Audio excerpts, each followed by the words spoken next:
The village of Anvik is the first checkpoint on the Yukon River. The Ingaluk Indians who live here have a word in their ancient tongue which means distant place. It's one of the few words in the old language which every villager understands.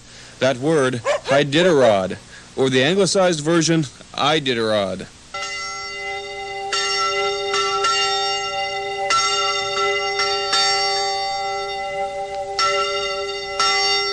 And when the mission bell rings, the villagers understand that the first Iditarod musher has arrived.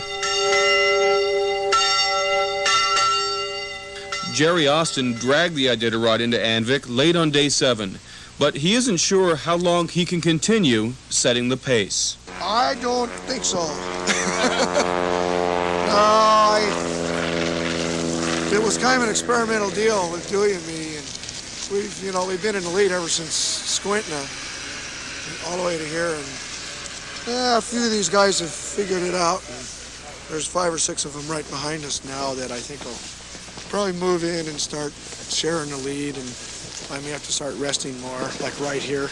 There will be no real rest for 500 miles. On day 8, the wind howled in the face of the Iditarod leaders. The Yukon River's a wide trail, but it takes everything the dogs and mushers have to battle the forces of nature.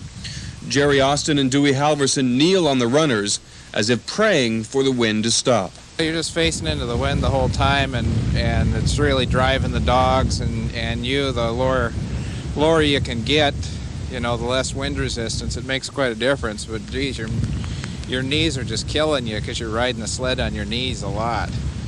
So it's a necessary evil, I guess. The Iditarod will change leaders on the Yukon. The rabbits out in front are about to be passed by the Greyhound. Susan Butcher is shadowing the teams, only 10 minutes behind. Her team is performing well, looking strong. Now it's not a question of whether she'll take the lead, just when.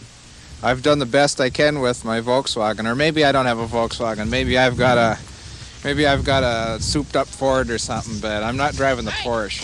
It doesn't mean that I'm giving up or anything like that. It just means that Susan passed us at this point in the race, so we're still not to know him yet.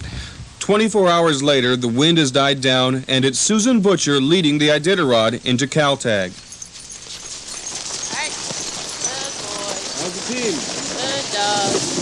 Kaltag is where the mushers leave the Yukon River, and the Iditarod Trail heads overland for Unalakleet. Villagers surround Susan Butcher, but she'll tolerate the company for only so long. The dogs need their rest, so she asks the well-wishers to leave. From the bluff, 2 teams are spotted traveling together. After 150 miles, they'll pull off the Yukon to a warm Kaltag welcome. Austin and Halverson are still in good position, but the way they look at it, it's not good enough. There are stronger teams in front and close behind. The only team I think that, unless there's a problem on the coast with a storm or something like that, Rick's the only one that I think may be able to beat her, but I haven't run with him. I've been running up front, so I don't know how fast he is. But he'd better be a little bit faster than Dewey or me, or it's going to be come to Alaska where men are men and women are men. But Butcher isn't claiming victory. She says her position coming into Kaltag is irrelevant. I personally wouldn't be here if my team didn't look good. I would put them wherever they would still be looking good, because that's still the name of the game. We got a long ways to go. The next 90 miles of trail between Kaltag and Unalakleet follows the historical portage used for centuries for trade between the Indians of the interior and the Eskimos of the coast.